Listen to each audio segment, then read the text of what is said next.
নমস্কার বন্ধুরা, কেমন আছো তোমরা সবাই? আশা করি ভীষণ ভালো আছো। আমিও আছি ভালো। তো দেখো, দুপুরবেলা করেছিলাম মাছের ঝোল।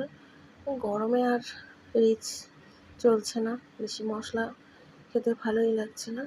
মধ্যে আমি আদা আর জিরে বাটা দিয়ে মাছের ঝোল করছি আলু আর সজনে ডাঁটা দিয়ে।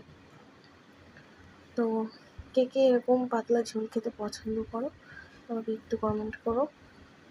আর আমার মাঝে মধ্যে ভালো লাগে এরকম পাতলা ঝোল খেতে।